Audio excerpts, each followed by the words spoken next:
Hello, everybody. What a wonderful day we have today, and what a wonderful guest we're going to have to talk about nutrition. Okay, Julie Olson is a very special person, and she has spent many, many years working in the, I guess you would say, the health industry, the whole food. She worked at Natural Groceries, which started here in Colorado, and now I think is probably all over the country as a consultant. She knows a lot about supplements, vitamins, minerals, herbal supplements, and things like that. And she also, her mother was diagnosed with cancer, and she got very involved with trying to find out how she could help her mom get well. And so she has her own practice here called Fortitude Functional Nutrition. And I've actually sent a couple of our patients to her to work with them. I think the most important thing about a nutritional coach, a health coach, is that they're there to help you. So let's welcome Julie. Hi there. Thank How are you. you today? I'm thanks. How are you?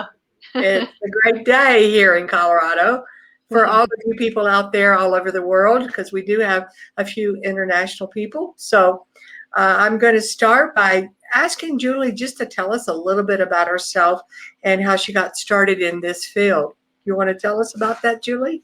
Sure. You mentioned some of it. My first degree is in broadcast journalism from University of Colorado Boulder, and I had a strong career in the media. But when I was working as a media research analyst at Warner Brothers in Burbank, I got a call that my mom had stage 3 breast cancer. Yeah. So I decided to move back to Denver to support her. I got disenchanted with the media business here and more interested in why she got so sick, and realized that it was nutrition, lifestyle choices. So I quit, went back to school, studied holistic and functional nutrition, and I was absolutely hooked. And then, so I'm glad I figured it out in time. She is now a healthy breast cancer survivor. Boy, it's so important not only to maintain good health, but to turn a disease, a process around like that, because it really is so important. So how can you tell us the difference between functional nutrition versus conventional nutrition? That's a really good question. And I'm going to answer that with a case study. So let's say we have a 35-year-old overweight female with the IBS, irritable bowel syndrome, anxiety, acid reflux, and excess belly fat. Her goal coming to me would be losing weight and improving digestion. Mm-hmm. So the conventional or the RD suggestions, registered dietitian, would be to give a genetic diet sheet based on symptoms. Start on low fat, low calorie, count calories, emphasis on quantity. Eat less meat, sugar, fat, and sodium. Eat more fruits, vegetables, legumes, fat-free dairy, and grains. Some processed fortified foods to get the recommended vitamins and minerals, and then increase exercise to burn about 500 calories per day. That's a general registered dietitian. That's how they're educated. So functional nutrition recommendations, before even creating a plan, a functional nutritionist digs deeper to find out what's causing these symptoms in the first place. Yeah. Are they food sensitivities, intolerance, allergies, environmental toxins, nutrient deficiencies or imbalances? Is it the timing or pairing of foods? Does the person have insulin resistance, gut dysbiosis? Is she having difficulties detoxifying? How about a depressed thyroid, high cortisol levels, adrenal stress? How about the sleep patterns, relationships with food? You just really need to uncover everything and dig deeper, even for emotional issues, and further evaluate the lifestyle and health history for clues of root causes. Then I would develop, or a functional nutritionist develops, a lifestyle and food plan based on these imbalances, not based on the symptoms alone. And each client's plan is different, but the emphasis is on quality, not quantity, quality. Address a relationship with food. Discuss lifestyle factors that influence health, such as exercise, stress, quality of sleep, personal and work relationships. I mean, some of these ladies, clients in general, they might be eating healthy, but if they're not digesting and absorbing their nutrients, then there's functional lab tests to understand what's going on at the cellular level, genetic level. And then I do supplements after. I mean, food is first and foremost. Supplements can be a Band-Aid just as well as pharmaceuticals. So, Absolutely. and each person's supplements are different according to their bio-individuality. That's another component of functional nutrition. It's a term, bio-individuality. Absolutely. So, but then continuing to monitor and adjust the plan based on the client's responses. So you just gave a beautiful outline of the functional medicine approach, because lifestyle is the foundation. Sure. Okay? If you're not sleeping good, if you're not eating right, if you're under excessive stress, exactly, living in stressful situations at home or at work, and you're not getting any exercise, boy, does it play havoc with your health, especially gut health. Absolutely. It people don't realize that. They think they're coming to a nutritionist or even a functional medicine doctor, and you have to talk about the roots of functional medicine and functional nutrition. And it's not, it's so much more than what you eat. Yeah, it is, isn't it? It really is. It's how you eat. Right. It's where you eat, Right. And I have a quote from the founder of functional medicine, Jeffrey Bland. He said, "You are that which you ingest, absorb, and do not eliminate." It's a good way to look at it. Yeah. He's one of my favorites. Actually, is a biochemist, PhD biochemist, I think, has done so much for functional medicine. And one of the reasons that I wanted to interview you, Julie, is because, every functional medicine needs to have a nutritional approach. Mm-hmm. Okay. Now, whether or not you have an in-house a functional nutritional specialist, or whether you outsource them like that I do at this time, but that still doesn't take the pressure off of me. I still have to understand food. So that's why we've been trying to post so much about food. I've got this wonderful book right behind me that I actually got at Natural Groceries. I've had that book for years. I used to sell that book like crazy. It's one of my very favorites. I noticed that. I bought the last copy. They said it was and it's a wonderful book. And it is. So anyway, food is so important. Food is information. Food is healing. It is energy. It is so many wonderful things. So let's see. What are some of the obstacles that you see most often with the clients that come to see you? Well, what is their obstacle? Well, a lot of them are addicted to sugar. It's very addictive. I did a whole article and podcast on that alone. That's a whole nother conversation. But also, our soil's depleted. The inconvenience of cooking. I can't believe how many people don't even know how to cook, don't even care about learning how. I know. It's so easy.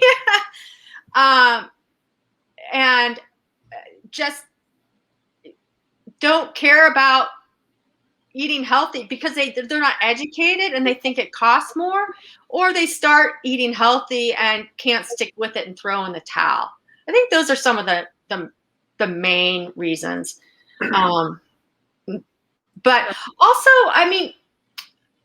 going down and talking about foods that are healthy for some and not healthy for others. So what I find is that it's important to do some functional testing, especially for food sensitivities, intolerances, because, for instance, avocado is a healthy food, but people might, I'm eating healthy. I'm eating, these healthy fats include, but they've obviously got some inflammatory response going on.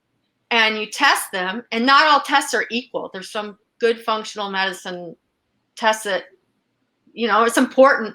There's so many out there on the internet that people That's just true. buy off of, and you need to have them monitored and read by a functional medicine practitioner. But anyway, what I'm getting at, for instance, with avocados, they might have a histamine response to it, and it's a whole inflammatory cascade. And I get a list of these foods that people are sensitive to, and that's another way to get them to follow our plan. Our plan is to see on a lab report, like, oh, I really do have a problem with gluten or dairy.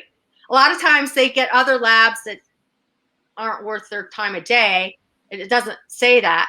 But when they actually see a good lab report and it lists the foods that they're having an issue with right now, it's really important they keep off those, because it's like a scab. If you keep picking the scab, you don't let it heal. Just like with these foods, if you keep eating these foods, even though they're not like the top inflammatory foods like a nightshade or that are on the elimination diet, but they are inflammatory to this particular person at this time in their life. If they keep eating them, they can never heal that scab, just like they can never heal their body or get off the weight, get off the inflammation. And inflammation is a component of every chronic health issue. They're discovering it with just about everything, and they're including it in this cancer and it's that part of like rheumatoid arthritis and things like that. They're definitely inflammatory, but even as you know, all health issues have an inflammation component. It's crazy. Absolutely. And the point about testing is important. I do a lot of testing. I don't always do a lot of food testing. I do elimination diet first, and then if they don't get better, test instead of guess. Yes, absolutely. I do stool analysis and then a micronutrient test just to see, is the body absorbing?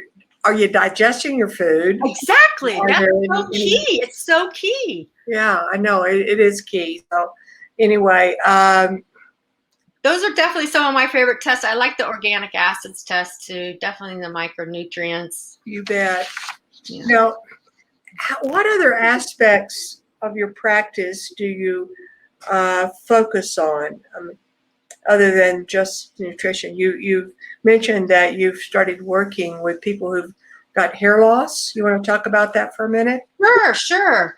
Right. So I've started to niche down on in that space, just because last year I've had so many women that not only have had other problems, but hair loss is definitely part of it. And I experienced it myself.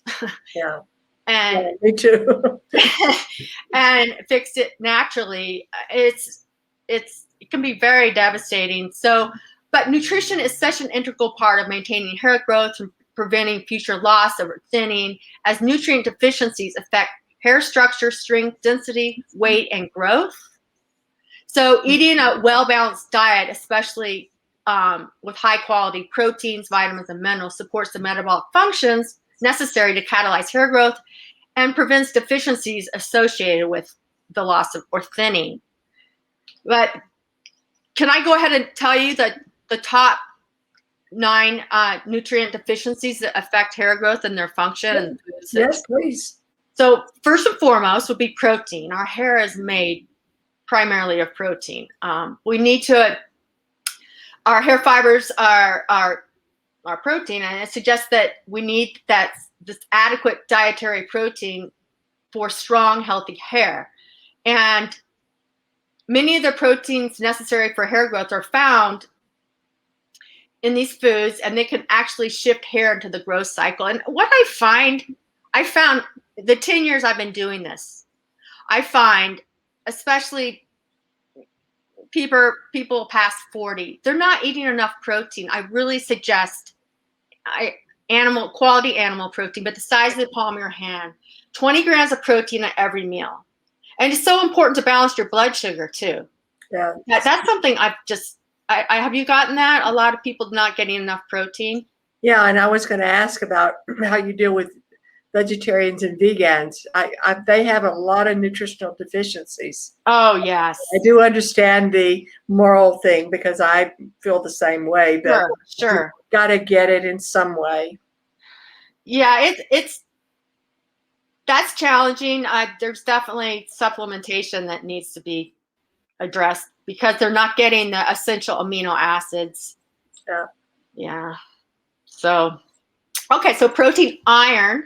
Now, the hair follicle and the root are fed by nutrient-rich blood supply, of course. And if you have an iron deficiency, then the full follicle becomes nutrient deprived, and this negatively affects the normal cycle of your hair growth and can lead to excessive shedding of hairs.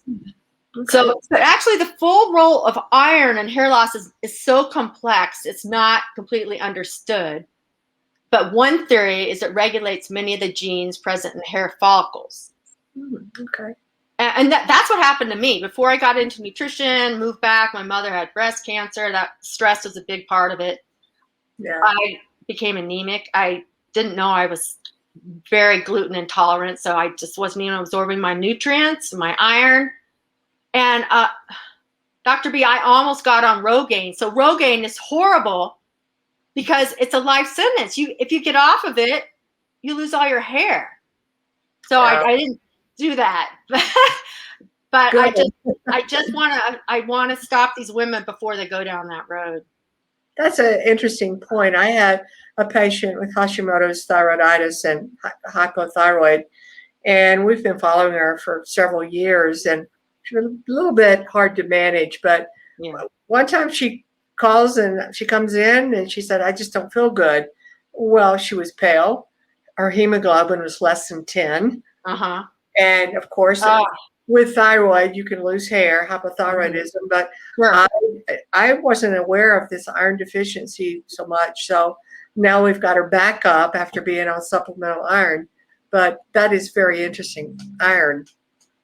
Yeah, and I'm going to go down my list, but before I finish, I just want to jump in and say, and you might ask me this question coming up, I'm going to jump in and say it anyway, because people should not try to supplement on their own, especially for iron. You can get too much. For selenium, you can get too much. Magnesium, you can get too much. Fat-soluble nutrients, you can get too much, and it's toxic. That's right. That's why you test and use an appropriate labs, and you follow up. You repeat them. Right. Did it work? There's so many people, though, that visit my website, or I'm sure yours, and they just let's get a list of supplements and let's just fix it ourselves. You can end up worse. Yeah, the do-it-yourself model could work a little bit, but they're going to get to the point where they need help. And we all do, no matter what profession. Today with Google nutritionists, it's kind of scary. So it is. That's why we have this platform. Right. That's great. Well, and then dietary iron is found in two forms, the heme and the non-heme. The heme iron found in animal products or proteins, actually, is readily absorbed, whereas the non-heme is less bioavailable. It's found in plant foods such as kale, spinach, other dark green vegetables, lentils, and nuts. Okay. And then vitamin A helps make helps condition the scalp, makes the healthy oil for the scalp, which is really important for hair growth, having a healthy scalp. And great food choices include pumpkin, sweet potatoes, kale, eggs, dark green, orange, and yellow vegetables, especially rich in beta carotene. There's different types of vitamin A too, but I'm going to go with that one for this. And then niacin. So people don't realize niacin. Okay. Yeah, so the flushing type though. It dilates the capillaries, and it also stops the buildup of calcium and DHT that can otherwise greatly inhibit hair follicle growth. Also, the flushing niacin can boost the human growth hormone. And it's found mostly in protein-rich foods, and vegetarian sources would be nut seeds and legumes. Okay. Back to the protein. The building block. Yes. Of every cell in your body. Yes. And vitamin D. Now, vitamin D has got so many great, I mean, they would call it a hormone if they renamed it today. Yeah. But it's involved in hair growth, the phase of hair growth follicles, and affects the cells that form the outer root cells. There's a lot more that vitamin D does for hair growth, but for today. But dietary sources are minimal, include fatty fish, liver, cheese, which I don't really recommend, egg yolks, and some mushrooms. So. All right. And the next one would be fatty acids, omega-3s, and the healthy omega-6 fatty acids. So when you're deficient in these, they're associated with hair loss, both from the scalp and the eyebrows, and lightening of hair color. Like getting white, or just lightening of your natural color? Just lightening of your natural color. Okay. And they're also linked to hair growth due to the proliferation of hair follicle cells. Okay, I didn't know that. That's good. Yeah. Good information. So I have 3 more. Zinc. Zinc is yet another nutrient that's key to overall health, and a deficiency is linked to hair loss. It's involved in the tissue growth and repair, including hair. And high zinc foods, including grass-fed beef, which is also high in iron, protein, pumpkin seeds, and chickpeas. Chickpeas, okay. Chickpeas make hummus. Yep. But they must be organic to avoid glyphosate. Yes, absolutely, absolutely. And then selenium aids in the formation of hair follicles and protection against damage. And dietary sources, we're back to protein-rich foods, such as poultry, beef, eggs, seafood, legumes, and soy foods. Again, to be careful on soy foods, need to be organic. Don't go overboard. Yeah. And biotin. We often don't get enough biotin in our diet, which can lead to dry, brittle hair that's more prone to thinning.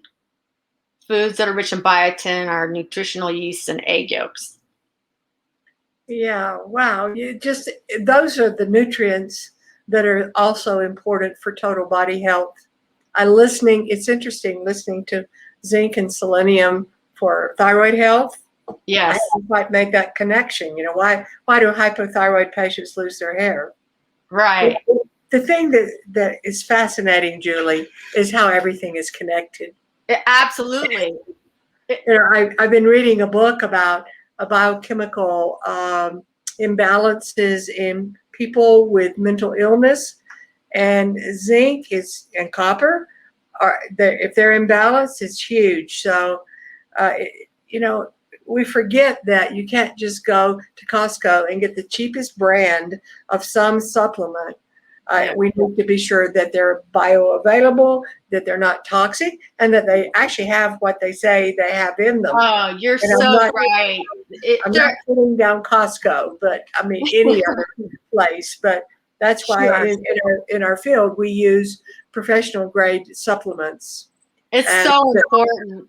It's so important. And even working at natural grocers, I mean, they're really careful about what supplements they brought in. And I know that Full Script and some of the sources we both use are extremely careful. And it can be a complete waste of people's money and time, and it can make them much worse if it's not a quality supplement. Yeah, and if it's appropriate, because if you already have an overload of any of these minerals or vitamins or other metabolic products, it's going to make you worse. It is. If you don't individualize it. So that's why that's why we spend so much time with people. We do, and they don't realize it. It's behind the scenes. It's not the time we have on the appointments. It's behind the scenes. It's the research. Right.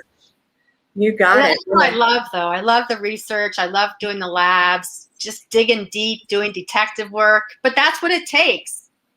That's right. And the thing that I've discovered is that by doing this, by trying to teach and have a platform, it makes me a better doctor because I have to study. Right.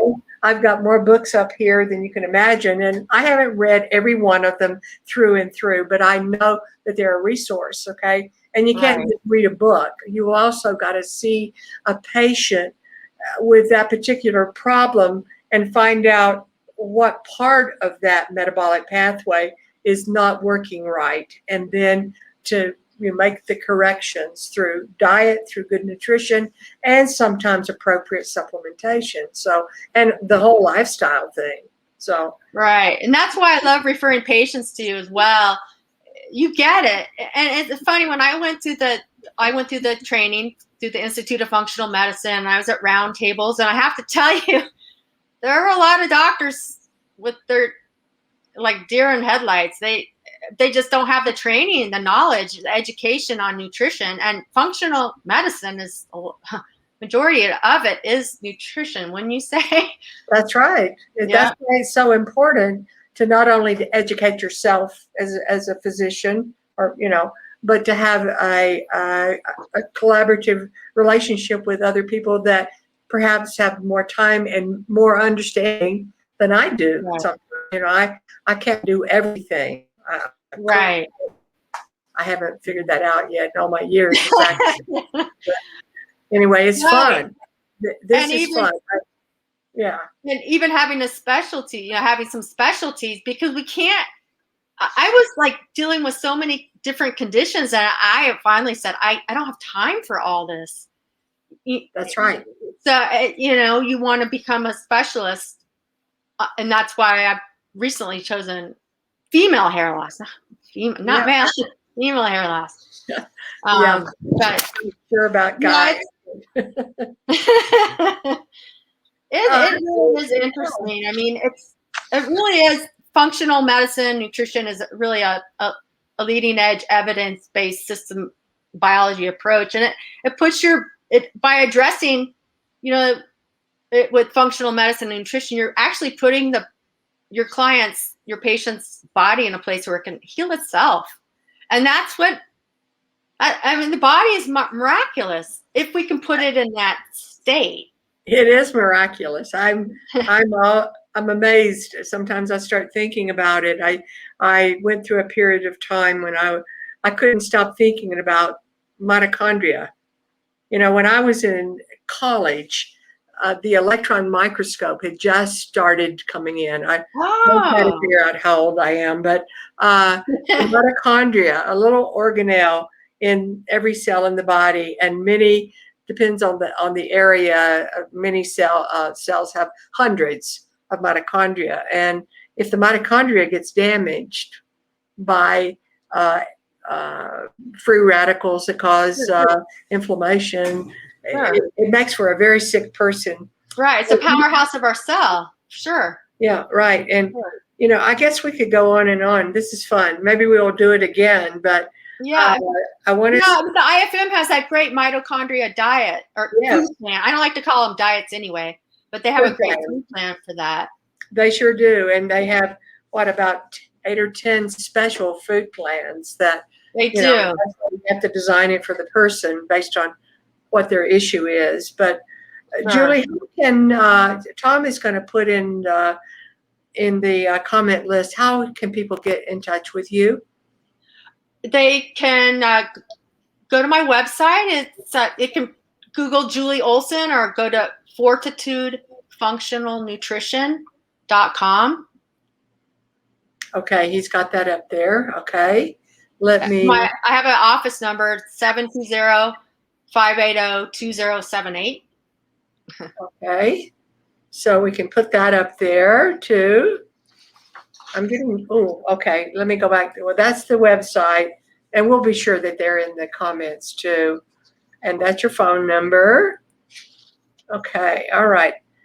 Doesn't look like we have any questions right now, but Julie, this has been wonderful, and I thank you for taking the time out of your busy day to share with us. And we're just going to keep talking about how can we possibly help people get it, that they have to learn to make a commitment to themselves and their health. And if they need help, There's a lot of people out there like functional medicine doctors, functional nutritionists, and a variety of other holistic healthcare providers that can help you with your healing journey. So thank you so much. Thank you. Let's do it again. I would love that. Maybe we can do it in person one of these days. But that would be great. Now, thank you, Facebook. Thank you. All right, sweetie. See you. Take care.